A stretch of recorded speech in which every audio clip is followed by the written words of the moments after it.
Hello guys, this is your friend Shinobi Addict 2.0 and we are back with a new fanfic. Which is What If Naruto was adopted by Madara's sister and hated by Kushina and Harem Part 1. And if you enjoy this fanfic then please press the like button and subscribe to my channel for more fanfic like this. And now let's start the fanfic.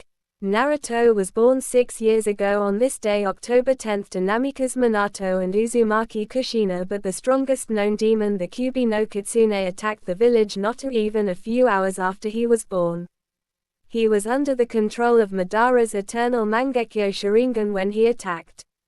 Minato the Yondaime Hokage and Konoha no Kiroi Senko summoned the boss Toad Gamabunta so he could get close. The Yondaime had tried to find a way to stop the nearly all-powerful fox, but the only way was to seal him.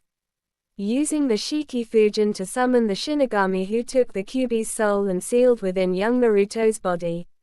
Naruto's mother Kushina survived his birth, but the loss of Minato was too much for the red-haired woman, and the fact that Minato never told her that he'd have to seal the Kyuubi inside him. She tried to kill Naruto, but Sarutobi, Kakashi, Rin, and Jiraiya intervened and stopped her attempt, and each of them were disgusted with what she attempted to do to her own son. Kushina had another child a few seconds after Naruto, a little girl who she named Kasumi, and they both lived in the Namikaze estate, and Kushina left Naruto at the mercy of the wolves. While Jiraiya was still the boy's godfather, he couldn't stay in the village due to the fact that he was in charge of the village's spy network, but would always send Naruto presents and money for his birthday. Kakashi and Rin begged Hiruzen to let them adopt Naruto in honor of their sensei, but thanks to the civilian council that attempt was irrelevant, but Hiruzen did allow them to help Naruto learn basics like reading, math, speech, etc.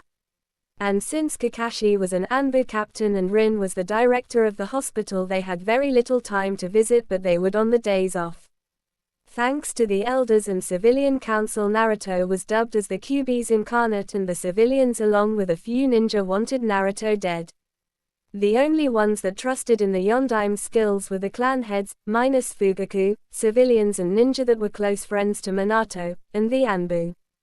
Right now a 6-year-old Naruto Uzumaki Namikaze was being chased by a mob of civilians and a few ninja who were screaming, "Kill the demon," and "Avenge the Yondaime and our loved ones." One of the Chunin threw a shuriken at Naruto and it embedded into the back of his leg. Said blonde cried out in pain but screamed even louder when a few more hit him in the back, thigh and shoulder.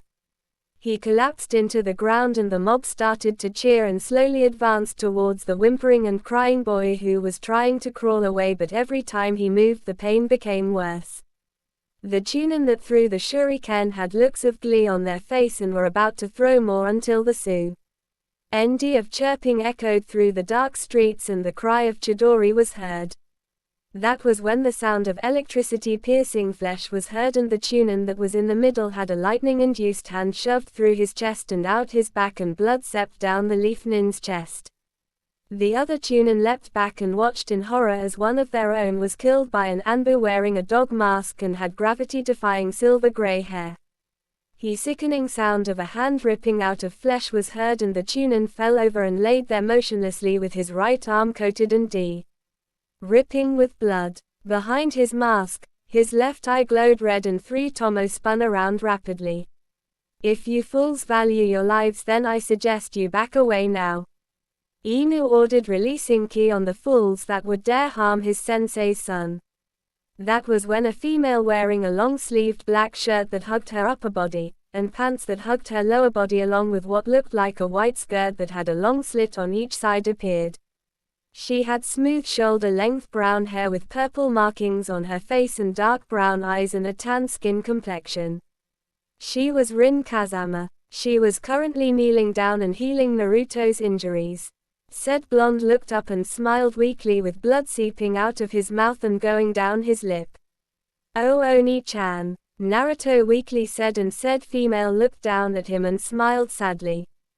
"Don't talk Naru-chan, everything will be fine," she said softly and started to slowly pull the shuriken out while said blonde winced in pain.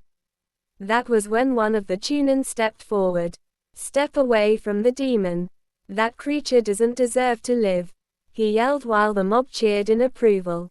Kakashi on the other hand stood in between the bloodthirsty mob and Rin and Naruto while recreating the Chidori. Rin managed to successfully remove the shuriken, and when she heard that they wanted to kill her Ototo, she got up on her feet and performed a few hand seals. Chakra no Mesu, she said, and her hands glowed and they sounded like buzzsaws and got ready to protect Naruto.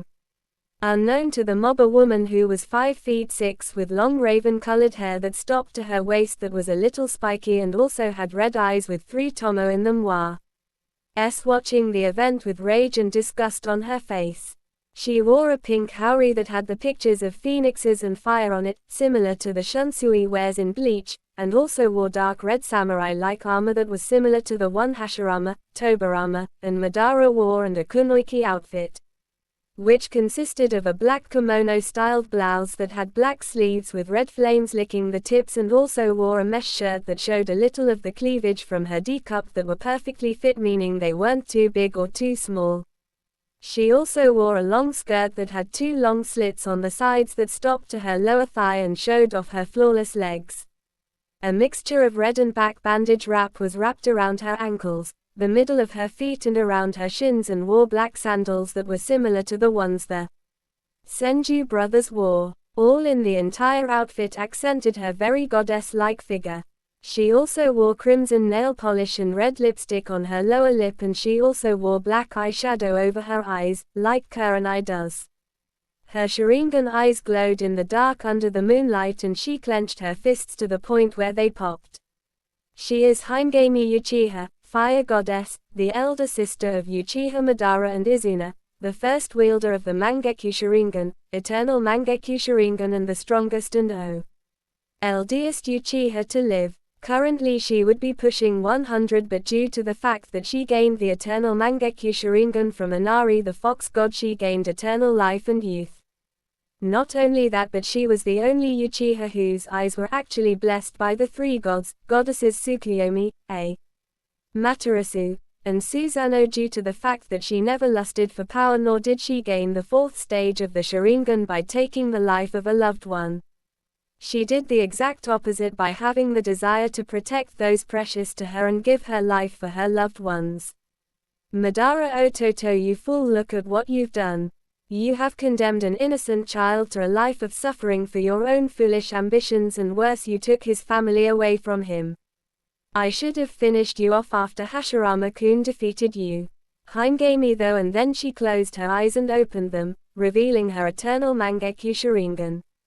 Her version was in the form of a 6-bladed windmill shuriken, and the inside had an atomic flower shape in them, and in the middle was a black pupil. Don't worry, Naruto-kun. I'll take you in as my own and make up for what my foolish little brother did to you and your family. Himegami spoke and vanished in a flash of red lightning. There's no way we're gonna let you fools harm this boy. If you want him so badly, then you'll have to get past us, Kakashi said while Rin nods in agreement. The Chunin growled and pulled out a kunai, as did the others, while the mob pulled out their own weapons. Fine then, we'll kill you demon lovers and the Kyuubi brat. Let's get them, the Chunin yelled, and the mob charged. Kakashi and Rin were inwardly cursing due to the fact that they were outnumbered. I have no choice but to use that, Kakashi said, and started to channel a lot of chakra into his eye in order to activate his Mangekyo Sharingan. Amaterasu, said a calm and feminine voice. That was when a wall of black fire rose from the ground and appeared in between Kakashi, Rin, and Naruto. The Chunin that was charging full speed towards the 3 saw the flames and couldn't stop himself in time to avoid the black flames and fell right into it. The man fell down onto the ground screaming in agony and thrashing around as the flames devoured him and then reduced him to ashes afterwards. Both Rin's and Kakashi's as well as the mob's eyes widen when they see this. Kakashi-kun, did you? Rin asks, and the man shook his head while the Chidori dissipated. No, Rin-chan, I didn't do this, Kakashi answered, and wondered just who created the wall of black fire. That was when the black fire formed into the head of a dragon and roared, frightening the mob. It suddenly shot forward and engulfed half of the mob, who didn't even get the chance to cry out in pain and agony before being reduced to ashes. Kakashi, Rin, and Naruto were shocked and amazed at how the flames morphed into a dragon and reduced half of the mob into ashes. The flames suddenly dissipated. Himegami appeared with her dark blue chakra flaring around like wildfire. Kakashi and Rin were shivering at the amount of power she was emitting. Sweet Kami, I've never felt this much power emit from someone. It feels like it's on par with a Bijuu's. The copy Nin thought, but his eyes widen when he sees her eyes. Shush, she's an Uchiha, he said, and Rin's eyes widened in surprise. That was when Himegami spoke up. You people are a disgrace to the village and the people who gave their lives so that this place can prosper. Now you will experience the pain this boy's had to endure for the next 48 hours. Tsukuyomi, she said, and that was when the mobsters each cried out in agony and collapsed on the ground, crying and flailing around until they each had a blank stare on their faces and bodies remained motionless. Himegami then sighs and turns her attention towards Kakashi and Rin, who tense up. The female Uchiha smiles. Don't worry, I can tell you two are no threat to the child, so I won't attack you, she says, and they relax the guard. She then turns her attention towards Naruto, who looked nervous under her gaze. She then walks over to him, kneels down, stretches her hand out and placed it on the boy's cheek, which made him freeze. Kakashi and Rin thought she did something to him. It's alright, little one, I'm not going to hurt you, she said, and gently scooped the boy up in her arms and held him close to her warm body. At first Naruto was afraid that she would hurt him, but when he looked into her eyes he saw nothing but warmth and protection in them. They were the same like Rin's, Kakashi's, the Ichiraku's, and the Sandaim's. Naruto accepted the embrace and fell into the warmth. That's right, Naru-chan, you'll finally get the mother you always wanted, she said, but then frowned when she sensed a powerful chakra in their location. Speaking of mothers, Kakashi and Rin also sensed the chakra and turned their attention to a woman who appeared to be in her early 30s, had long red hair and violet-slitted eyes, and wore a red and black outfit. On her hourglass-like body and a black flak jacket, she was Kushina Uzumaki Namikaze, the woman who abandoned her firstborn, and from the look in her eyes she was not happy. Where do you think you're doing with my Sochi Uchiha? Kushina spat the name out like it was poison in her mouth. A year back Kushina read the scroll that was given to her by Sarutobi after the Kyuubi attack and read it. It was written by her late husband Minato, and it explained everything about the seal and its effects on Naruto. After she had tried to kill Naruto, Kushina had been horrified at what she had tried to do and wanted to make it up to her firstborn in any way she could, but Sarutobi prevented her from doing that and had forbidden her from approaching Naruto until he deemed her sane enough to be trusted to go near him. Himegami on the other hand kept her cool, calm gaze on the red-haired woman. Kushina glared coldly at the Uchiha that held her child. I will ask you again, Uchiha. Where are you going with my Sochi? She demanded. Said female Uchiha smirks. Simple. I'm giving the boy you abandoned a mother he rightfully deserves, and unfortunately for you, you aren't the one, she answered, which pissed Kushina off and said Redhead's fists ignited and violet-colored fire covered both of her arms. Apparently Kushina possessed one of the most powerful body-based bloodlines that ever existed. It was known as the Kanpeki Kurada. Perfect body. Credit for this bloodline goes to Elemental Demon Sage. This bloodline gave the user certain abilities like the creation and manipulation of all the elements and sub-elements, and once mastered, the wielder can manipulate them at will. It also gives them absolute energy control, giving them the ability to have perfect manipulation of the body's multiple Nagis like chakra, reiki, and yokai. The user is also in a sense superhuman and a pseudo-immortal. The abilities were high-speed regeneration, increased muscle density and flexibility to give the body unmatched strength, speed, stamina, agility and flexibility, and the bone density is increased to the point that the bones, while still weighing the same as normal bones, become unbreakable and stronger than steel. They are also immune to all forms of poison, toxins, diseases, and their body's immune system can easily identify a new poison that enters the body, breaks it down and turns it into antibodies that can destroy any new substances that enters the body. You are not taking him anywhere. I brought him into this world and I won't let a power-obsessed jutsu-stealing thief take him away from me. The redhead proclaimed. Himegami's eternal Mangekyu Sharingan glowed red and cracks started to slowly form in the ground. Kushina the Sandaime Hokage forbade you from going anywhere near Naruto-kun until he dubbed you ready. Rin yelled, making Kushina glare at her. Shut up, Rin. I could care less what that old fool told me what to do. She yelled back, but that was when Kakashi appeared between Kushina and Himegami, who raised an eyebrow. Kushina, you will back away from the boy and go back home. You are treading on dangerous grounds by disobeying a direct order from the leader of the shinobi forces of this village, and that action is close to being counted as treason. This is your final warning.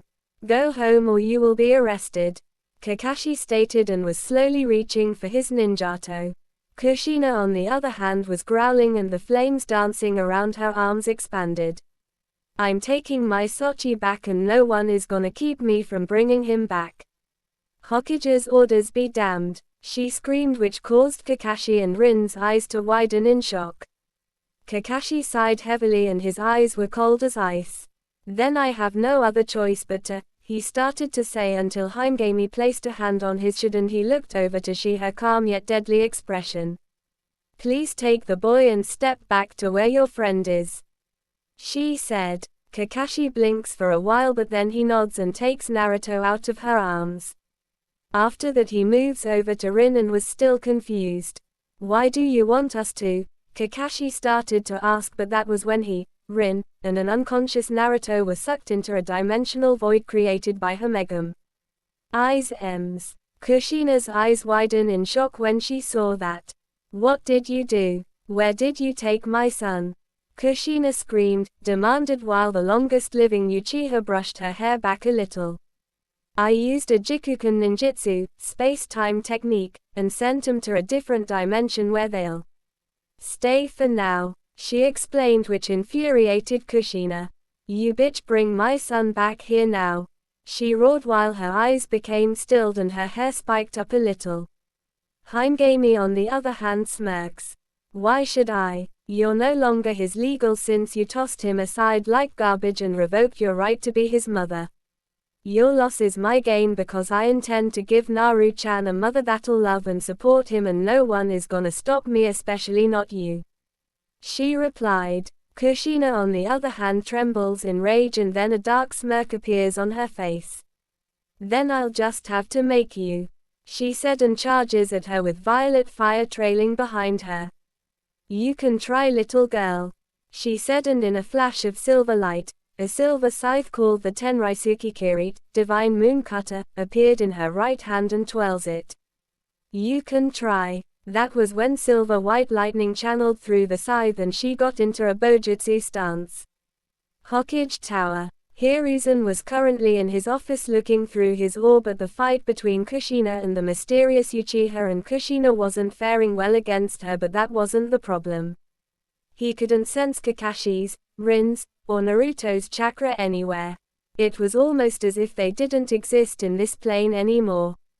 He was also pissed that Kushina had the nerve and gall to disobey his direct orders in staying away from Naruto.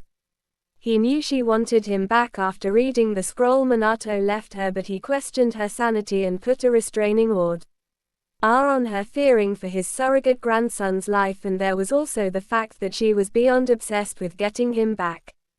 He stood up and snapped his fingers, which caused Six Anbu to appear kneeling before their leader. Let's go, he said, and they shunshin out of the office. Konoha Square. Almost half of the square was in ruins. Craters, scorch marks, and buildings that were either reduced to rubble or cut cleanly in half covered the current battleground, and smoke rose from a few of the buildings and craters. Another explosion occurred and Kushina was leaping out of the rising smoke and landed on the ground, skidding back a little. Her body was littered with cuts, bruises, and her clothes were torn a little. Her hair was messy and dirt as well as dried blood was on her outfit. Damn it. No matter what I do, she's always one step ahead of me. How can a new Uchiha be this strong? She said in frustration. That was when a calm and stoic Himegami appeared in front of Kushina, shocking her.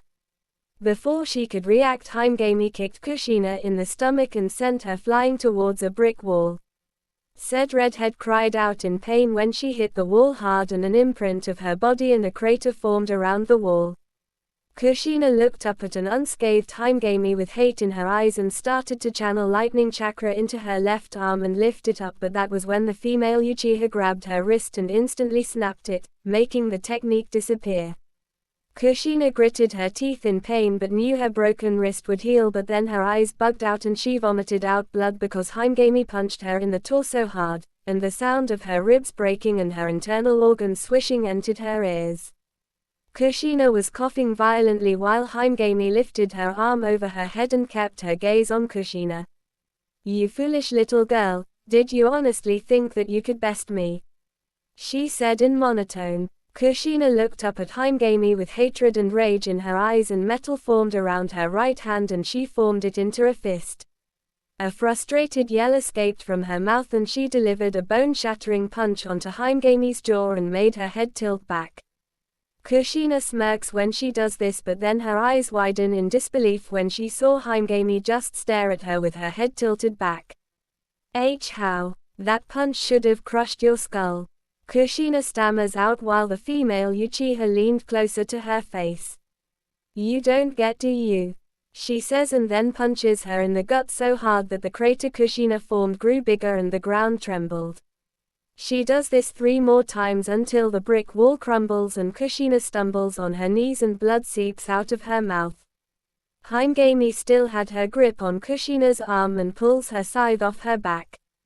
She puts it in a reversed position and swings it upwards. Shling. A blood-curdling scream escapes from Kushina's mouth and blood sprays out of her stump of an arm and shoots out like a geyser. Kushina leaps away from Megami and clutches her stump of an arm while blood spilled from it and onto the ground. Hime wipes the blood off her scythe, tosses the arm aside, and turns around with her M's glowing.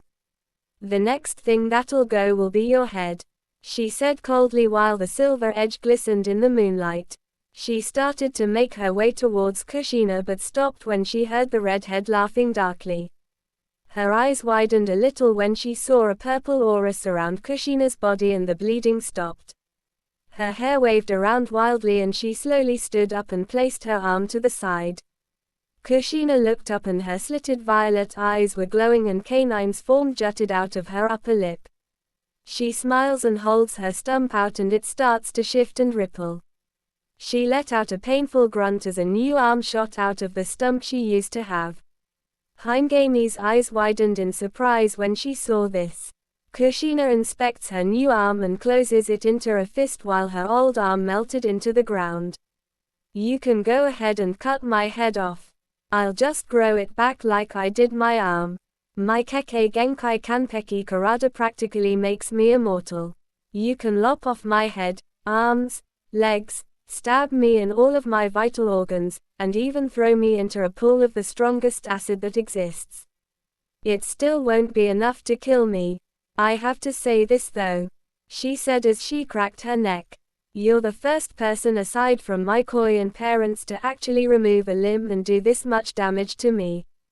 Himegami's surprised state recedes and she smirks. I see. But even if you can't be killed under normal circumstances, there are other ways to an immortal like yourself.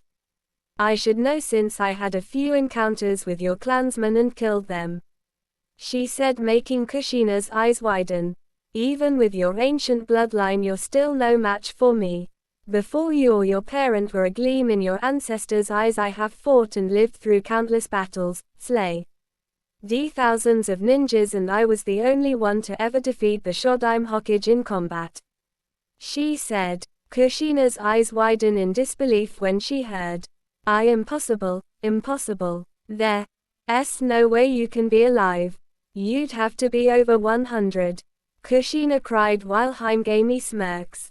You are correct. I am over 100 and I am the strongest Uchiha to live in this world. Not even my little brothers Madara and Izuna could match me in skill even if they went all out. The same went with Hashirama and his brother Tobirama. I am Himegami Uchiha, the first Uchiha in history to gain every stage of the Sharingan. Himegami states, but then she sensed something and smiled. So the little monkey is still alive, she said with a small smile on her face. Kushina was confused at the statement and turned head into the direction Himegami's eyes were aimed at. Said Uzumaki's eyes widened when she saw Hiruzen Sarutobi, who give her a stone-cold glare. Alongside of him were 6 Anbu, but then they vanished and landed onto the ground where Kushina and Himegami were, and the man wasn't happy. Kushina Uzumaki Namikaze, you've got a lot of nerve to go against me and my orders concerning you and your son, he said in a cold tone, and also directed his ki on the former wife of Minato Namikaze. Hiruzen may be old and one of the few Kages to live past his prime, but he is still the strongest ninja in the village aside from his students Jiraiya and Tsunade. But Sarutobi, she wouldn't give me back my, she stammered out, but then her knees buckled when he released more ki on her. Silence, he roared, which made her shut up. I gave you a direct order not to go near Naruto until I deemed you sane enough to approach him, especially when you made an atom PT to kill him when you found out Minato sealed the QB in him. You are no different from half of the fools in the village who can't tell the difference between the jailed and the jailer. Bear, hawk, wolf, and tiger, take Kushina to Ibiki for disobeying a direct order from her superior, and after that she is placed on house arrest until I revoke it, he said. A look of shock and anger appeared on Kushina's face. Why, you can't do that, she screamed until Hiruzen's chakra flared and made the ground crack. I am the Hokage Kushina, the ruler of this village and the shinobi that inhabit it. My word is law and what I say goes, he bellowed. You should consider yourself lucky that I don't have you do time in prison for going against me, but I will not do that to Kasumi-chan and have her suffer for your stupidity. But this is your last and final warning. Stay away from Naruto or else you will regret it, he said harshly and snapped his fingers. Before Kushina knew it, she had chakra suppressing cuffs on her wrists, and both Bear and Wolf grabbed her shoulders and shunshin away, as do Hawk and Tiger. Hiruzen turns his attention to Himegami, who was watching the event, and spoke up. Now may I know who you are, why you damaged village property, and what you did with my 2 subordinates and Naruto, he asks while she smiles. Now is that any way to greet an old friend, little monkey? Himegami asks, which confuses Hiruzen until his eyes widen when she called him little monkey. Only one person ever called me that, but she disappeared during the founding of the village and when Hashirama sensei became the Shodaime Hokage of the village. Himegami-sama, is that really you? He asked, and his answer was her nodding and grinning at the stumped man. But how are you still alive and look the same when you left Konoha? He asks. Himegami's smile formed into a frown and she had a serious expression on her face. I'll explain in due time. First, a swirling vortex appeared around her and Kakashi, Rin, and Naruto's sleeping form appeared and said Blonde was sleeping in Rin's arms. The 2 ninja blinked in confusion and looked around to see they were back in Konoha. What the? How? When? Where is? Kakashi said, scratching his head in confusion as he saw the destruction and then saw the Hokage and Himegami. Hokage-sama, where did we go and what happened to Kushina? The copy ninja asks because he was confused as hell, as was Rin. Hiruzen chuckles and tilts his hat up. Kushina is having a little chat with Ibiki and Anko, and afterwards she is on house arrest. The rest will be explained in my office, he says, and the man looks at Cat and Falcon. Get a construction crew to clean up this mess, he ordered, getting nods from them, and they shunshin away. After that, the 5 of them headed back to the Hokage Tower where Sarutobi started to explain everything to Himegami. Said female Uchiha, on the other hand, was not happy, and Hiruzen could tell from the disappointment and angry look on her face. I can't tell you how disappointed I am in you, Hiruzen Sarutobi. Your senseis would be displeased as well, she said while he sadly nodded. Kakashi and Rin were stumped though, seeing her berate their leader like a child. I know, Megami-sama, apparently my best wasn't good enough when it came to helping Naruto. I told Minato to let me perform the sealing so that he can look after his wife and children, but he was being too idealistic about protecting the village. I told him that while a person was smart, people were stupid, but sadly it was all in vain, and what made the matter worse was that those fools on T. He civilian and elder council spread a false rumor about Naruto being the Kyuubi's reincarnate. I was too late to explain the sealing to them, and those who told the people of the village about Naruto's condition remain unanimous. The only ones that are backing me are the clan heads, he explained while she frowned. So apparently the village that my best friends created with their own blood, sweat and tears is nothing more than a shell of its former self. What the hell are you doing letting their legacy be reduced to crap, Hiruzen Sarutobi? She shouted as she focused a little of her ki on the man. You are the Hokage. This is a ninja village, not a damn democracy. Your word is law. Those civilians and elders that are on the council should have no form of power over you whatsoever, and you shouldn't be allowing a mob of blind and short-minded fools attack an innocent child in your streets. This is not what Hashirama-kun and Tobirama-kun created. They would never allow any child, especially a Jinchuriki, be treated like this, nor would they let the council be in control of things they have no say in. Wake the hell up and face reality, you stupid monkey, or I swear I'll make that beating I gave you when you were a snot-nosed gaki look like child's play. She yelled while Rin and Kakashi's jaws dropped. This Uchiha was around when the Sandaime was a kid, meaning she was around during the founding of the village, and they wondered just how was she capable of looking so young yet being over 100 years old. She's right. I let my trust in the village blind my judgment. What have I been doing with my sensei's legacy? They would be ashamed of me. He looked back up at Himegami with a different expression on his face, and she was smiling. His eyes burned brighter than they did before, and his facial appearance was not that of a weak old man. It was the appearance of a man who has fought, killed, and strike fear into the hearts of even the most dangerous shinobi. This was the man who fought in all 3 wars and lived. Glad to finally have you back, Hiruzen. Himegami thought. Thank you, Megami-sama. The fire that dwindled in my eyes has reawakened, he said in a strong and authorities tone.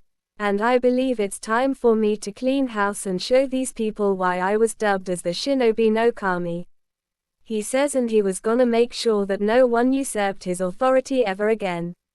Naruto woke up only to find himself in a dark and dank sewer. What the? Where am I? Naruto asks himself and looks around. We're in your mindscape, kid, said a deep and powerful voice which made Naruto look around frantically. Look behind you, the voice said again. Naruto turned his head only for his eyes to bug out when he found himself in front of a cage, and behind it was a pair of massive red-slitted eyes staring down at him. The shadows moved away from the eyes and revealed the form of a large fox with 9 tails swaying behind him. Hello kid, nice to see you aren't dead yet, because it would be a real problem if you did die, Kyuubi said while Naruto just stared at him, making the fox raise an eyebrow. Hey kid, are you okay? Naruto managed to snap out of his stupor and rub the back of his head nervously. Hey, sorry, it's not every day you meet a giant fox in your mindscape, Naruto replied, which made the fox's eyes widen. So you know who I am and why I'm sealed in you?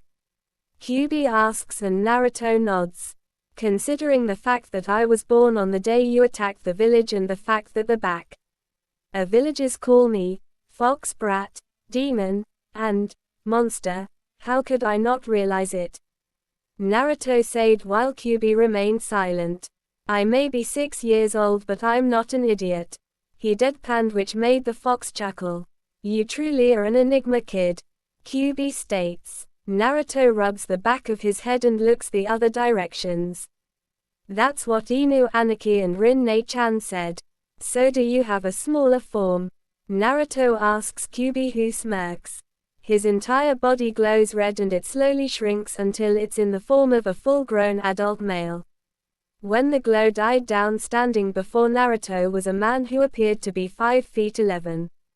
He is a fairly tall, lean-built person with peach skin, reddish-brown eyes, and orange spiky shoulder-length spiky high.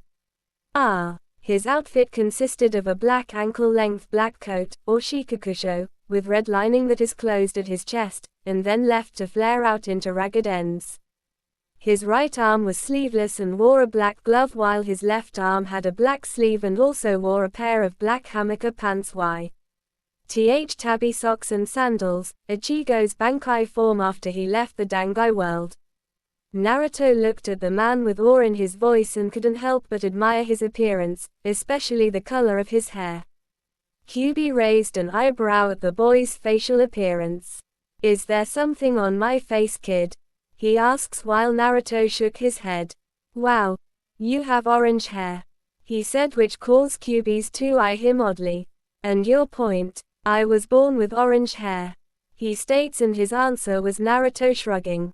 "Oh, nothing. I think it looks cool, plus in case you haven't noticed, my hair is bright yellow like my old man's," he said. Kyuubi smiled at the praise, since when he was once human his hair caused him a lot of issues, but that was when he almost fell off his feet but caught himself.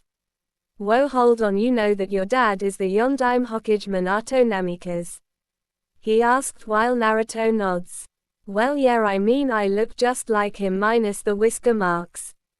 "You'd have to be a total idiot to not notice it, Kyuubi," Naruto states while Kyuubi rubs the back of his head.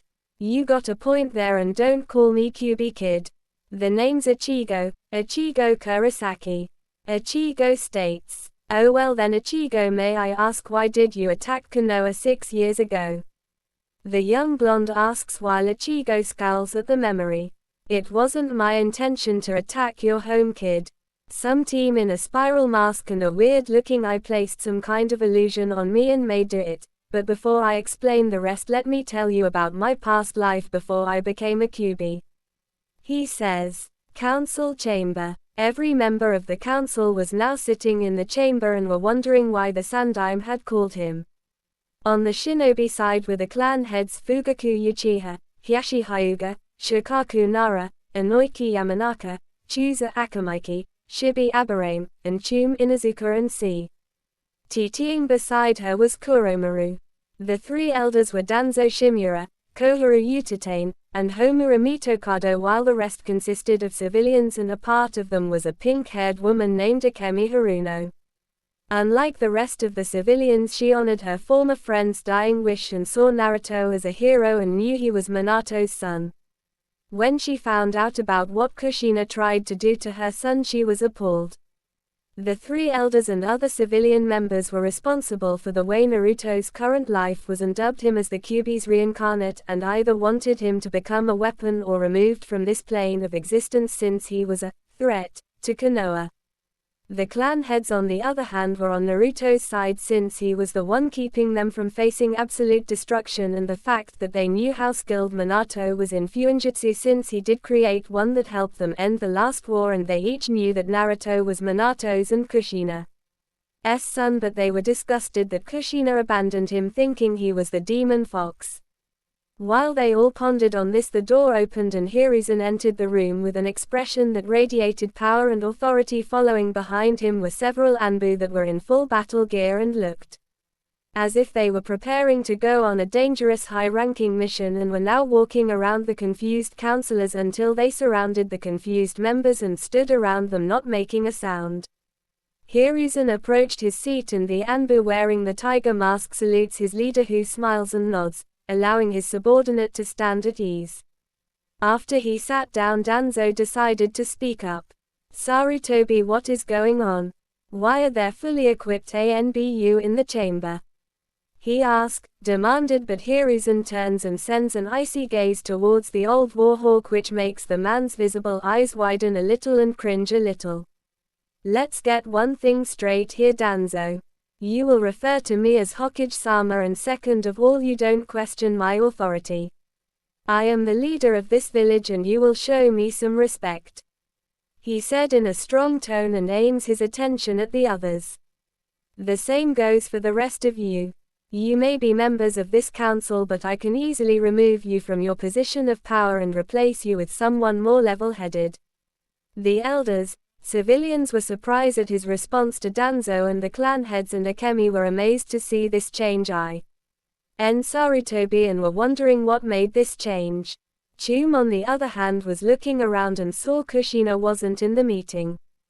Hokage-sama. Hiruzen turns his gaze over to the Inuzuka matriarch. Yes Chum, what is it? If I may ask, why isn't Kushina in the chambers? She asks while the man smiled a smile that made her cringe inwardly. Kushina is currently under Abiki's care for disobeying a direct order from her superior, namely me, and is also on house arrest, so she won't be attending this meeting. Now then, I called this meeting to discuss a few things concerning a certain member who has been blamed for something he had no say in, as well as certain members of this council usurping my authority, and you will not speak out of turn or my Anbu here will escort you out of this cham. Do you understand me? He said, getting a nod from the clan heads and one civilian, but then set his gaze on the elders and the rest of the civilians. That was when the leader of the Anbu spoke up at the other council members. The Hokage asked you a question, now you either respond to your leader or else. He emphasized else, and some of the members shot ki directly at the resisting elders and civilians, who shakily nod their heads while Hiruzen smirked. Thank you, Tora. Now then, as I was saying earlier, certain members in this council have been going against not just me and my authority, but the laws me, my predecessors, and late successor have created since the founding of this village.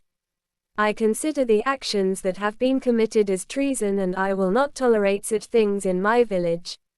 One example would be the condition of Naruto Uzumaki Namikaze. He said, and saw the civilians and elders growl and were about to speak out, but when they felt the sharp ends of the kunai the Anbu had pointed to their backs, they shutted up. Hiruzen then locks his hands together, and rests his chin on them and scans the room like a predator does when it searches for the weakest and most vulnerable prey. I already have a list of names on the ones who have broken my law concerning Naruto, and that this group is responsible for spreading false rumors about him being the reincarnation of Kyuubi. He said, and noticed a few of the civilians sweat a little and tremble slightly, and that the three elders were looking nervous, and he smirked inwardly. Not only that, but a certain someone in this group has been keeping an organization that I disbanded active, and certain members have been supporting it secretly. He then aimed his glare at Koharu, Homura, and Danzo. Care to explain yourselves? Koharu, Homura, Danzo. You three, as well as the civilians, have been nothing but a thorn in my side since I reinstated myself, he said as he slowly stood up and focused ki on them. I will not tolerate your actions, and as of now I am disbanding the Elder Council and removing the Civilian Council until further notice. Akemi, since you are in charge of the Civilian Council, you may still retain your seat and pick new members to join, he said, getting a smile and nod from the woman, and that was when the elders and civilians rose to their seats yelling he couldn't do that and he was out of line. They instantly fell on their knees when ki flooded the entire room, but the clan heads and Akemi weren't affected. Anbu takes these civilians out of my tower and lock them up and prepare them for their execution tomorrow morning. They will be a prime example for those who want to go against my authority. He ordered the Anbu grab the civilians and Shunshin out of the room with their prisoners, while Hiruzen set his gaze on his former teammates and Danzo. As for you three, for keeping a disbanded group active and performing illegal acts that are considered treason, I sentence you both to death immediately, he said, which made their eyes widen.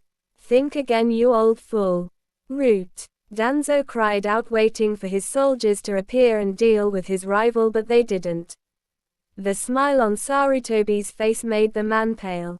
Oh, I don't think your soldiers will be helping you this time, Danzo, right, Heimgami? Sarutobi said, which confused the clan heads and elders until a pair of red eyes with 3 tomos and a black pupil appeared from the shadow in the wall. Right, Hiruzen, she said in a cold tone and stepped out of the shadows. Their eyes widened when they saw this woman step forward and settle her gaze on the elders. And as you requested, I destroyed Danzo's little group. She answered. Who are you? Homura asks. Himegami said nothing and activated her eternal Mangekyu Sharingan. Amaterasu. A torrent of black flames engulfed Koharu, Homura and Danzo, and their blood-curdling screams echoed throughout the room until they were no more and were reduced to ash. Everyone, especially Fugaku's eyes widened when they saw this, and Himegami dissipates the flames, leaving 3 scorch marks on the floor. Good riddance, she said, and turned her attention to the clan heads who were stumped at what they saw. Himegami raised an eyebrow and had a look of amazement on her face. What? Is there something on my face? She asks. Fugaku took a good look at Himegami and his eyes almost bulged out of their sockets. Why, you're unbelievable. You're Himegami Uchiha, the first Uchiha in history to ever gain the and master every form of the Sharingan. He said, which caused every clan head including Shikaku to look at the man in shock and disbelief. Sarutobi on the other hand raised an eyebrow. So you know of your ancestor Fugaku? The professor asks and gets a questioning look from the man. But of course, Himegami-sama is a legend in our clan. One even greater than Madara Uchiha. She was not just the first one to master every form of our clan's Jujutsu, but she also possessed the Enten element or blaze release, which is the combination of fire and lightning. Not only that, but her skills in the Kaiten element were unrivaled, since she could manipulate it the same way the Nadaim could with water. She was also the only one who could take on the Shodai and Nadaim at the same time back during the clan wars. There is not an Uchiha alive who comes close to matching her skills. He explained, which caused every member in the room's eyes to bug out of their sockets. Himegami on the other hand had a smirk on her face. Glad to see my former clan keeps up with their history, she replied, which made the current clan head raise an eyebrow. What do you mean by that, Himegami-sama? He asked while she set her gaze on him. During the creation of the village, after my younger brother Madara made an attempt to try and gain the title of Shodaime, believing that Hashirama would force our clan to submit under the Senju clan's rule and wanted to have our clan rebel against the idea, but sadly they went against him and he left, leaving the clan leaderless. I offered to take his place and help lead them, but they didn't like, the eldest didn't like the idea of being told what to do by a female. She said with a scowl on her face, which made Chum and Akemi growl, and muttering something about males being pigs, which made every male in the chamber sweat drop. But that's not what pissed me off. They found out that my final level of the Sharingan was hereditary and would be passed down onto any children I had, so they demanded that I be turned into a breeding factory in order to make the clan stronger. She said while her eternal Mangekyu Sharingan glowed red and a dark smile appeared on her face. And for those who liked the idea were killed by me and sent to their family members in pieces. She finished, which made everyone in the room pale. So after that little event I decided to exile myself from the clan and leave the village to see what the world looked like. Shikaku could already tell that this female was dangerous, and she was even scarier than his wife Yoshino, Chum, and Tsunade. Who was he kidding? Those 3 got nothing on her. Hey, whoever said hell hath no fury like a woman scorned must have been an expert or victim in the saying. The shadow user muttered, getting nods from his comrades and a smirk from Chum. Anyhow, I don't plan on rejoining the clan Fugaku-san, so don't bother asking. She states, getting a nod from the man. It's a shame, but I understand, Himegami-sama. Fugaku replied, getting a smile from the female Uchiha. Now then, Hiruzen, I would like to ask a favor from you. She said, getting the attention of the veteran of 3 wars. It's concerning Naruto Uzumaki Namikaze. I would like to adopt him. She states, making the man's eyes bug out, and so did the others. Each of them made attempts to adopt the boy, but the elders and civilians made laws that kept them from doing the act. Sarutobi regained his composure and sighed sadly. As much as I would like to, I can't due to the fact that former members in the council made a law that prevented anyone inside the village from adopting Naruto. He answered, and that was when Himegami and a sly smirk on her face. True, but did the law include anyone that lived outside the village? She asked. Hiruzen stared at her for a few minutes, but then something ticked inside his head and a huge grin slowly formed on his face. Loopholes, you gotta love 'em, she said, brushing her hair back. Also, when I adopt Naruto, I plan on doing a blood ritual that'll make him my biological son, she states, which made Hiruzen raise an eyebrow in confusion.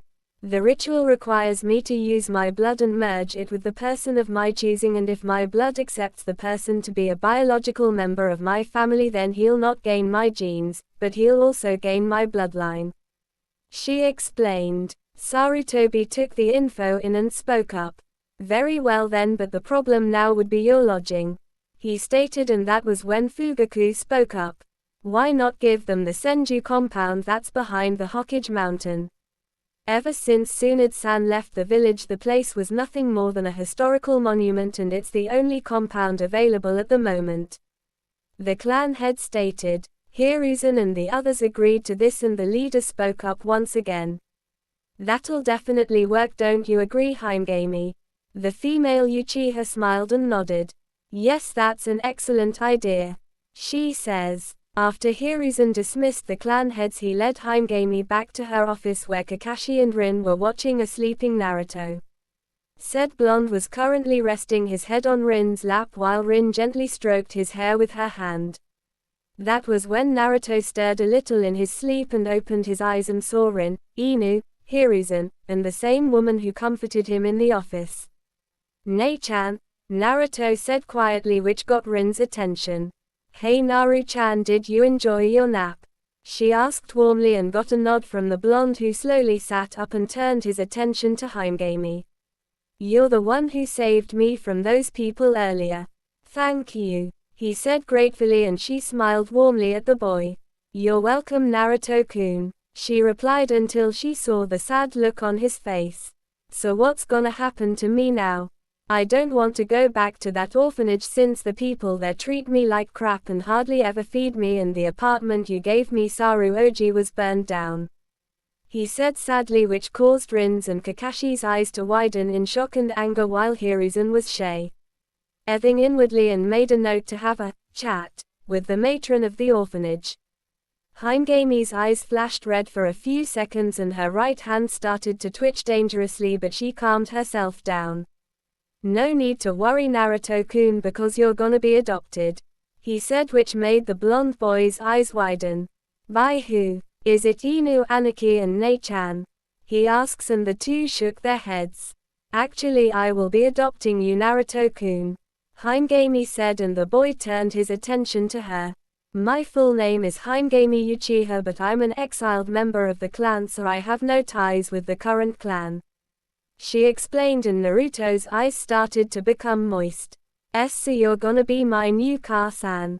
he asked with hope and happiness in his voice. Said Uchiha smiles, kneels down and holds her arms out. That was when Naruto ran into her arms and started to cry happily on her shoulders, while said Uchiha stood up with the boy in her arms and gently rubbed his back. Inu aka Kakashi was smiling behind his mask, and Rin was wiping away some tears from her eyes, happy that her little brother finally had a mother who would love him unconditionally, unlike Kushina. Sarutobi was happy for his surrogate grandson also. After the little scene, Himegami spoke up. "Now then, before I adopt you, I have to make you an official blood member first," she said, which confused Naruto for a while until Hiruzen spoke up. What she meant, Naruto, was that you'll have to go through a blood ritual in order for her to make you her biological son. What happens is that if her blood accepts you, you'll gain not just her bloodline, but you'll also gain a few traits during the procedure, he explained, and got an O from the boy. "So what do you say, Naruto-kun? Do you want to be my Sochi by blood?" she asks kindly while he thought about it. "If you're worried about those idiot villages that still hold some form of resentment towards you, then don't worry. I'll destroy anyone that tries to harm a single hair on your head, and not only that, but I'll train you in the ninja arts and make you strong enough to deal with anyone who stands in your way. Okay, I'll do it. Ka-san, Naruto said with a smile but then frowned. But what about her bloodline? Naruto asked, which made Himegami frown a little as well. Regretfully, that woman's Kekkei Genkai is permanently hereditary, but when your genes alter, you'll more than likely be distant relatives, and I mean dist. And, she quotes, the same would go with your father's genes. She explained, and Naruto nods. Now then, let's get you ready for the ritual. You'll feel funny at first, but it's only temporary, she assured her soon-to-be son. Sealing chambers. Hiruzen, Kakashi, and Rin were in the room watching as Himegami placed red seals that she made with her blood around the room and on a shirtless Naruto who was laying on his back.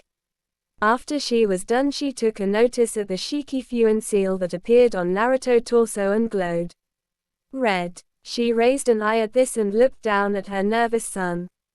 Naruto-kun, before I begin I have to do something first, so relax for a while, she said, and activated her eternal Mangekyo Sharingan, which started to spin rapidly.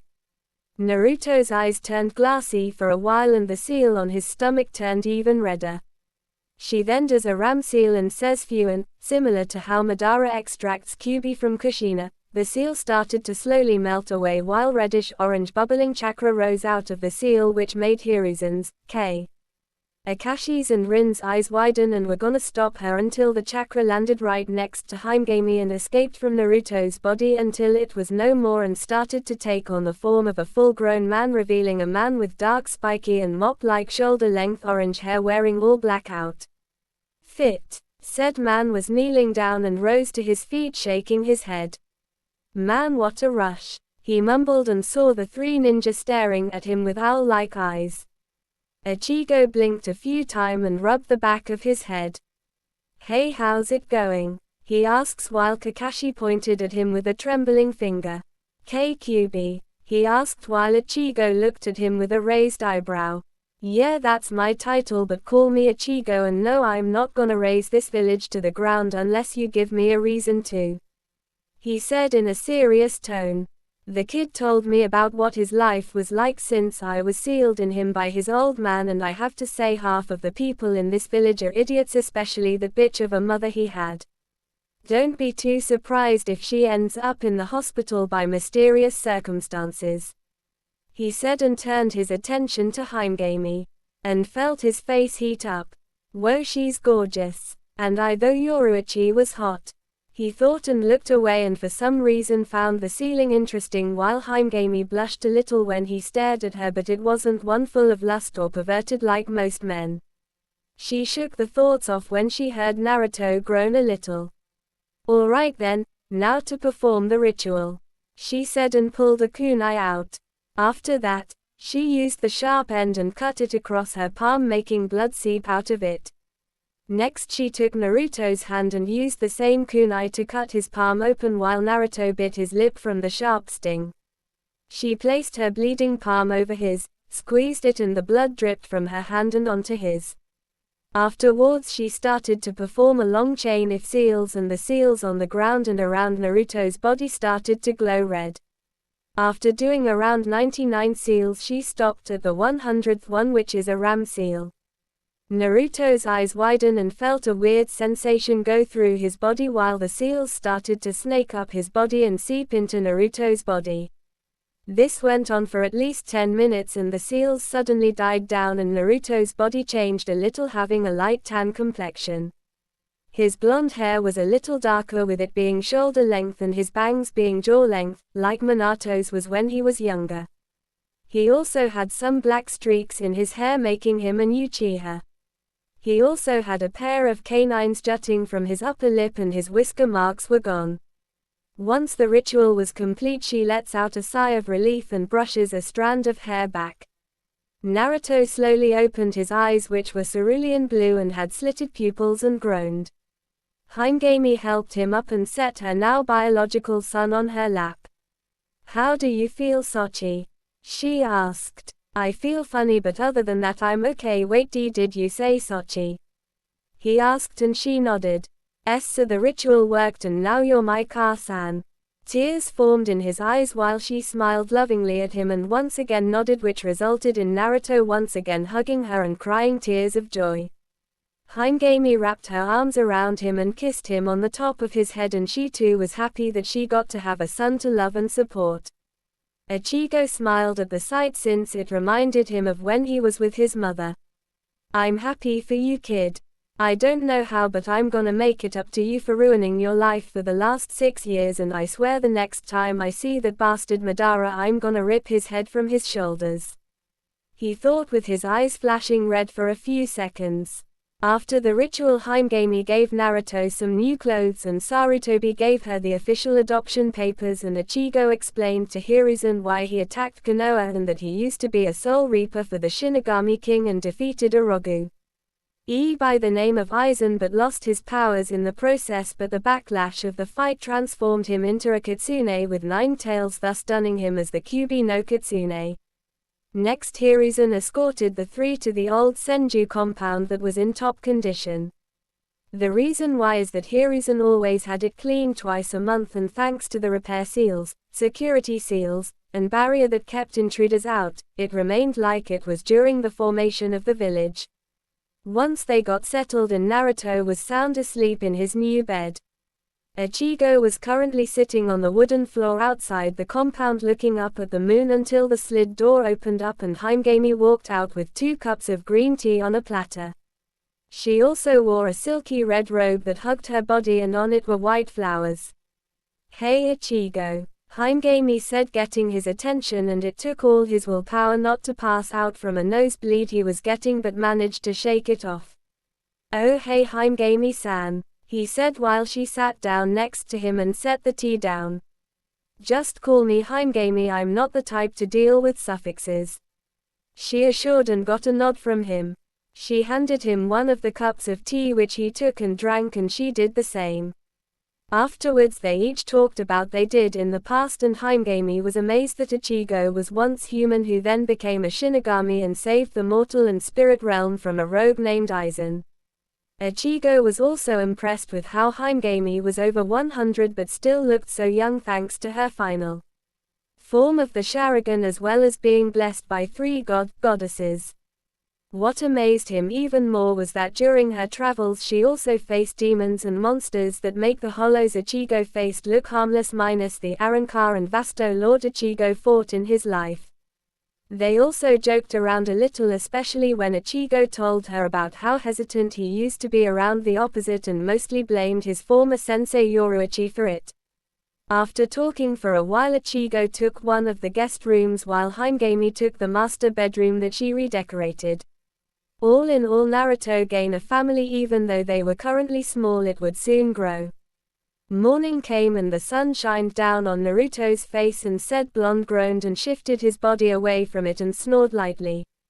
Afterwards he slowly opened his eyes only to see his room brighten up from the sunlight.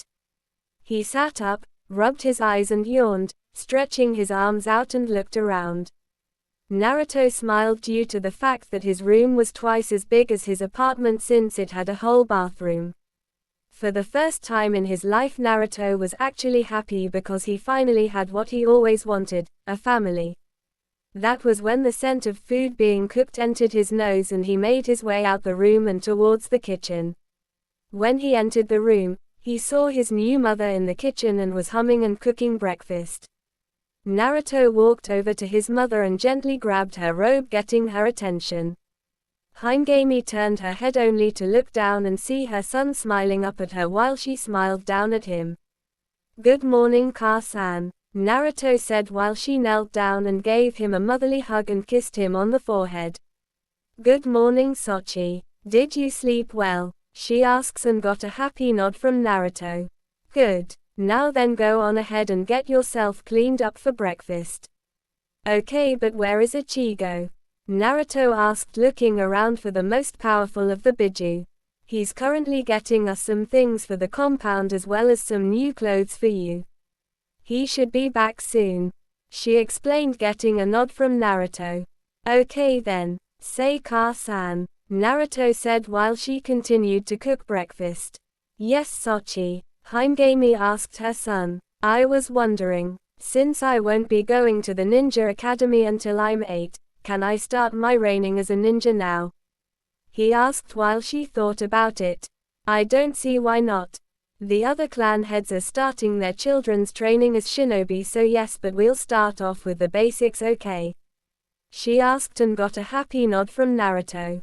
Now before we start later on today, Naruto-kun, I want you to focus your eyesight on me, okay? She asks.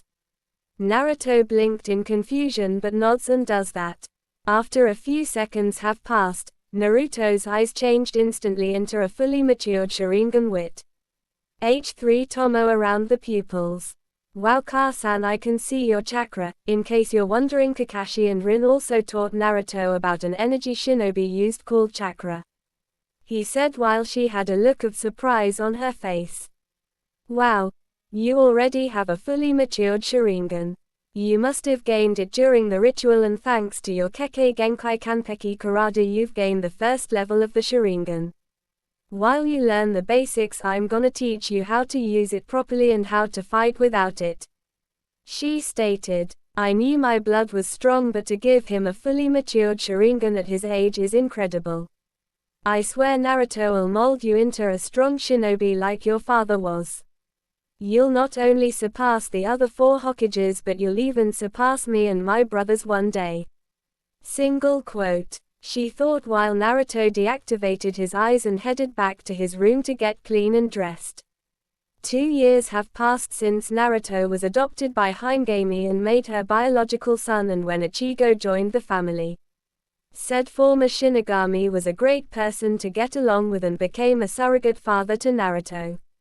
For the last 2 years Himegami taught Naruto the steps in using the Sharingan properly and not rely on it, and even trained him in the basics like how to properly throw projectile weapons like kunai, shuriken, and senbon, and also trained him in knowing the anatomy of the human body and how to set traps and use his surroundings to his advantage. Before she started to teach him jutsu, she had him do a couple of chakra control exercises in order for him to know how to use the proper amount of chakra in a technique. So far he knew the tree climbing, advanced tree climbing, water walking, and advanced water walking, swimming exercises. Afterwards she taught him how to perform the 12 hand seals and which ones are better suited for certain elemental jutsu thanks to his Kanpeki Karada, perfect bow. DY bloodline. He had an affinity for all the main elements and sub-elements including rare ones. She also started to teach him the basics to ninjutsu, genjutsu, and taijutsu, and also started to train him in using different weapon varieties so that way he'd have an advantage over his enemies, and so started to train him in using one-handed seals. Ichigo also started to train him in the basics of kenjutsu as well as the martial arts he learned in his past life. Right now 8-year-old Naruto was watching Himegami performing a fire jutsu known as the Gokyaku no Jutsu near a large lake that was located behind the compound. Naruto currently had shoulder-length hair with black streaks on the bangs, and he also had a long spiky ponytail that stopped to his upper back. He was wearing a red short-sleeve shirt with black flames on the hem of the shirt as well as the sleeves, and also had the leaf symbol and the kanji fire on the back of it. He also wore black cargo shorts that stopped below his knees and black sandals, and appeared to be very fit for a kid his age. He watched his mother end the jutsu and motioned for him to come forward, which he did. She made sure that he was capable of using hand seals as well as one-handed seals at the level of a chunin before teaching him any elemental jutsu. Once he accomplished that thanks to his photographic memory, she started teaching him fire jutsu. Now it's your turn to give it a shot, Sochi, and remember to keep the power, speed, control and amount of chakra in balance. She instructed and got a nod from him. Hi Ka-san, Naruto said and turned his attention towards the lake.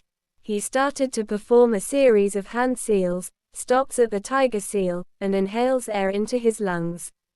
Kaiten Gokyaku no Jutsu. He then exhales and released a torrent of fire across the lake.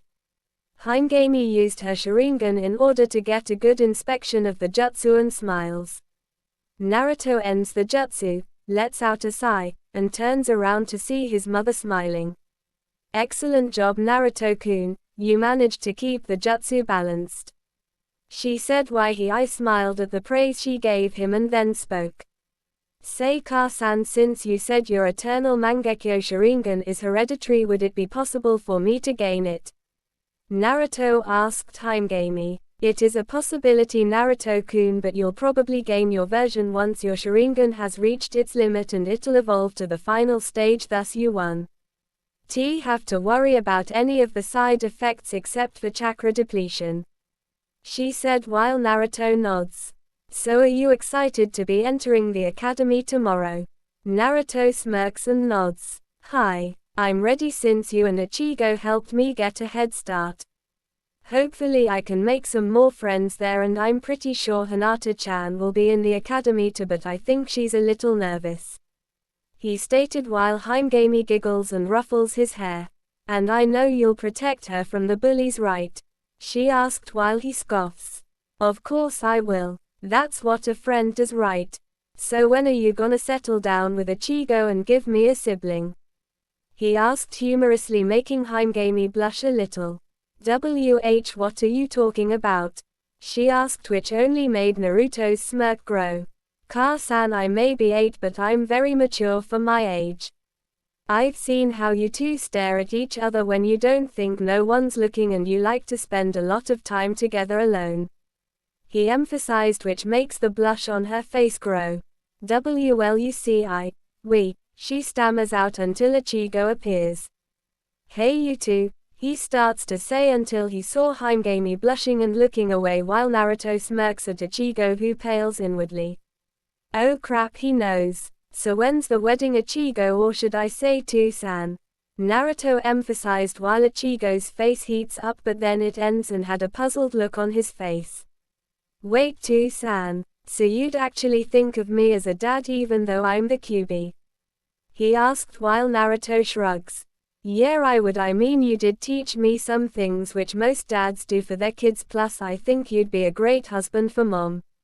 He answered while Ichigo chuckles nervously and rubs the back of his head. Well, that's completely up to Himegami-chan, Naruto.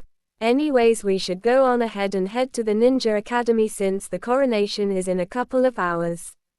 He stated. That was when Himegami spoke up. Also, Naruto-kun, don't be afraid to show your skills and show them what a true ninja is capable of doing. She stated due to the fact that most kids his age only wanted to be ninja to either be heroes or gain a reputation, but Naruto understood the true reason, being a shinobi, and the blonde nods.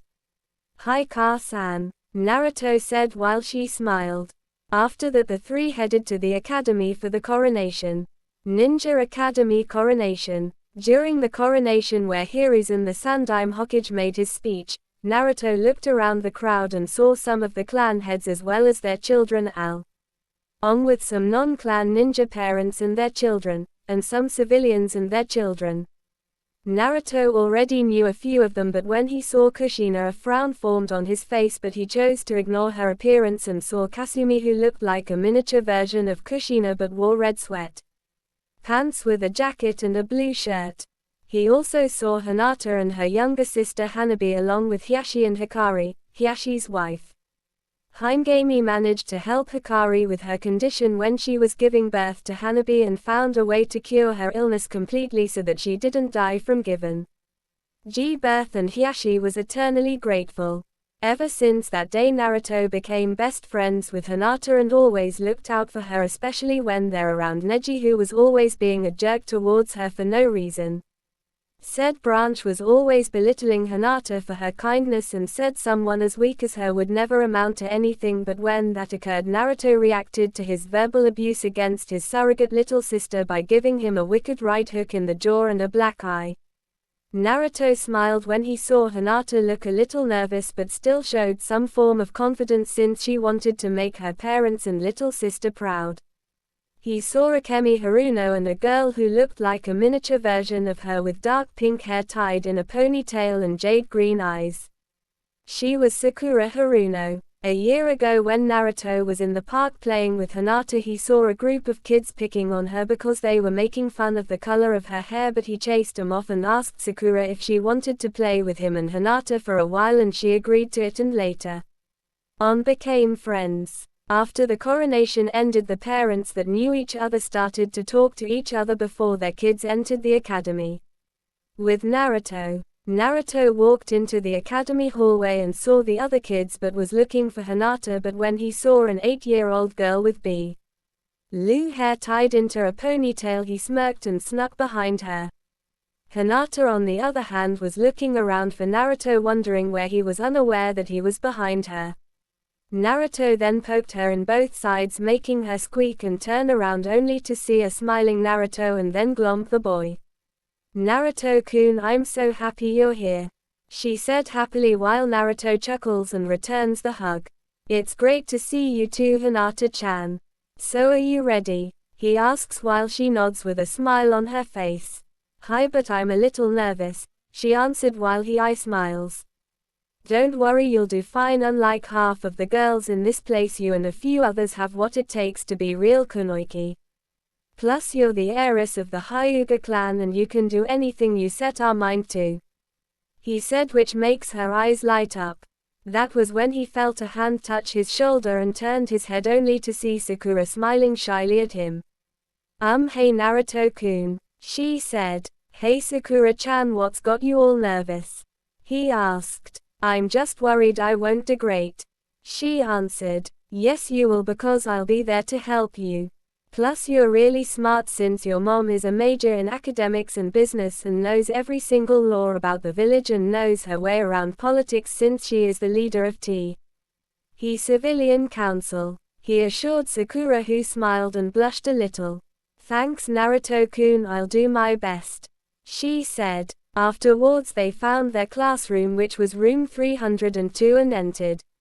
When they did, they saw some of the other clan heads' children like Shikamaru Nara, Chuji Akamaiki, Ino Yam, Annika, Shino Aberame, Sasuke Uchiha, Tsukina Uchina, Kasumi Uzumaki Namikaze, and Kiba Inuzuka. Each of them had different thought. "This is so troublesome," Shikamaru thought while snoozing off into Lala Land. "Munch munch, I wonder if mom packed my favorite barbecue," Chuji thought while he ate some chips out of a bag. "Oh my gosh, it's Sasuke-kun.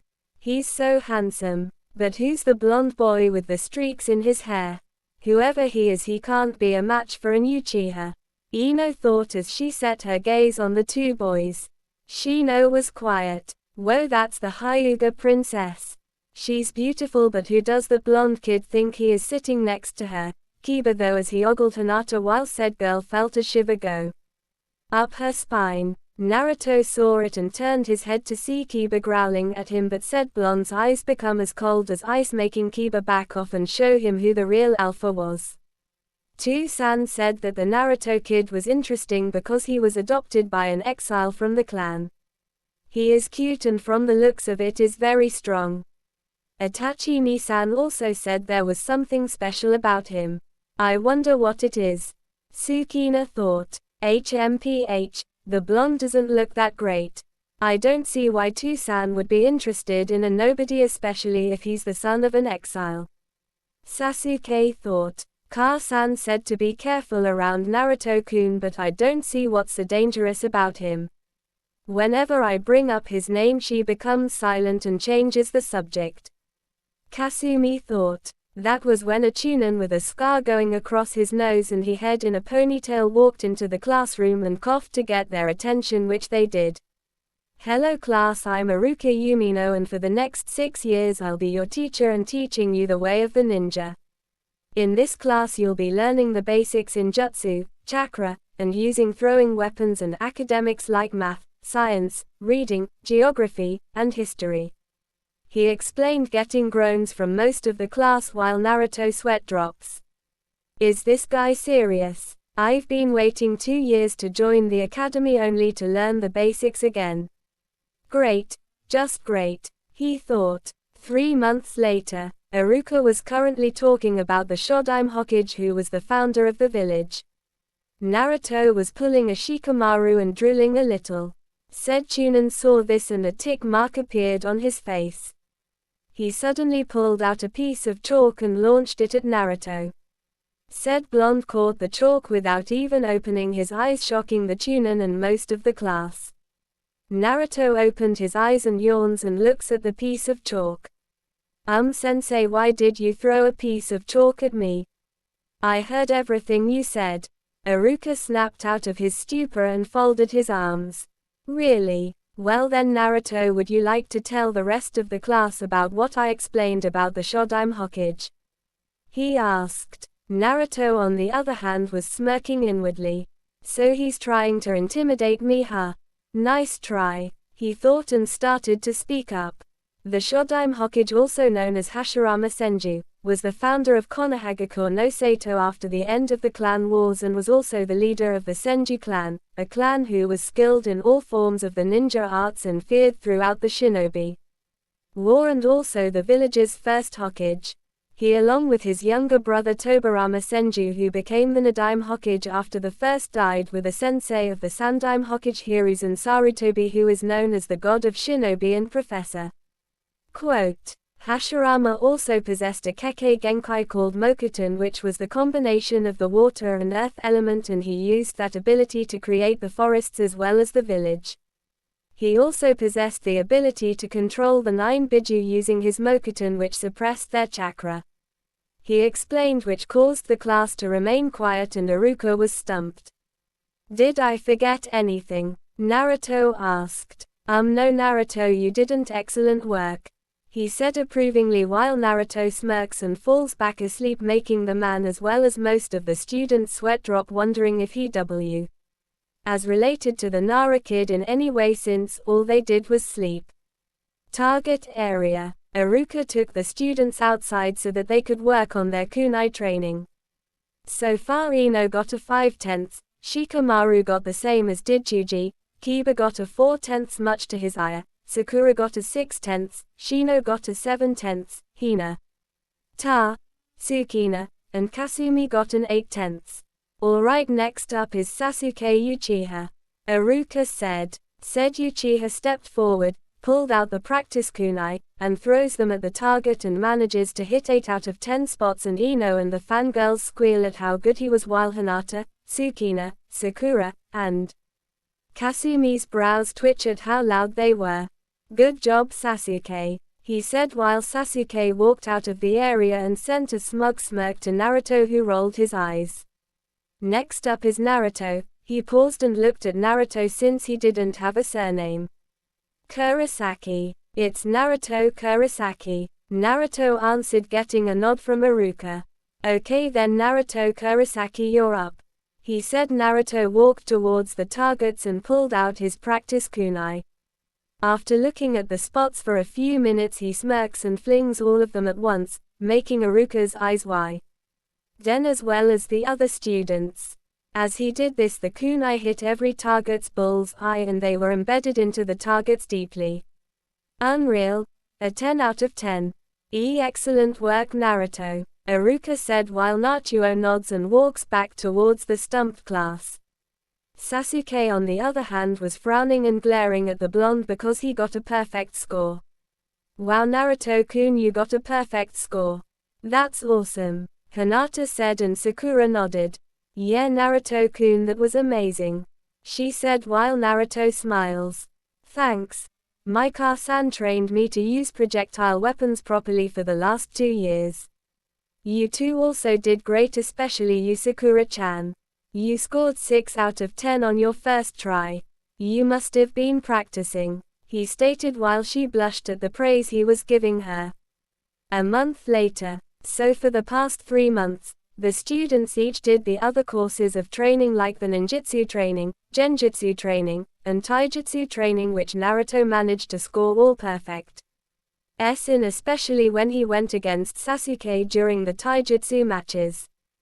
Flashback. Okay, the last 2 to spar in a taijutsu match are Naruto Kurosaki and Sasuke Uchiha, he said while the two each walked into the ring, and Sasuke had a smirk on his face while Naruto remained impassive and focused. So Hinata, who do you think will win? Sakura asked her friend, who just grinned. Naruto-kun, of course, she answered, while Ino and Amy, another fangirl, scoffed. Please, he got lucky in those matches. I bet Sasuke-kun's gotten even stronger. Ino stated. Yeah, there's no way he'll win this time, Amy said, while the other two girls rolled their eyes. Ino, how many times has Naruto-kun faced Sasuke and beat him? Hinata asked, while Ino blinks and thinks about it. I don't know, I think 20. She answered. 29, but close enough. And how many times has Sasuke beat Naruto? The Hyuga heiress asks. Quote, quote. Ino remained silent while Hinata smirks.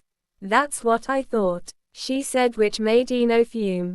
Look, Hinata, the match is starting, Sakura said, getting Hinata's attention. Iruka explained the rules in the match, stating that only taijutsu was permitted. Anything else would result in the person being disqualified. Afterwards he jumped back and watched the two get ready to fight. Ready to lose, Kurosaki? Sasuke asked with a smirk on his face, while Naruto looked bored. That's my line, Uchiha, since every match we had you lost, he stated, which made the boy scowl. Those matches were only pure luck. This time I'll show you what an elite from a prestigious clan can do, he proclaimed, while Naruto raised an eyebrow. So you're telling me that having your kick 29 times and tasting the pavement are all counts of pure luck? I think your mother dropped you on your head when you were born, he stated, making Sasuke fume and some of the students to snicker. Sasuke suddenly charged at Naruto with his left fist back and aimed for his jaw. Naruto, on the other hand, was in a MMA, mixed martial arts, stance and waited for Sasuke to get closer. Ichigo taught Naruto this form of martial arts because the style could be changed instantly and the opponent wouldn't. Be prepared for it. When Sasuke threw a left hook at Naruto's jaw, the blonde Uchiha moved to the right without so much as even trying.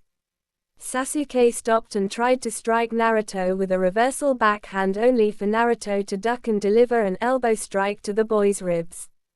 Sasuke coughed up spit and then received a palm strike to the chest, which sent the Uchiha flying backwards and hitting the ground hard. All of the boys winced when they heard Sasuke hit the ground. Ouch, that had to hurt, Choji said, with Shikamaru nodding. Sasuke got back on his feet and shook the dizziness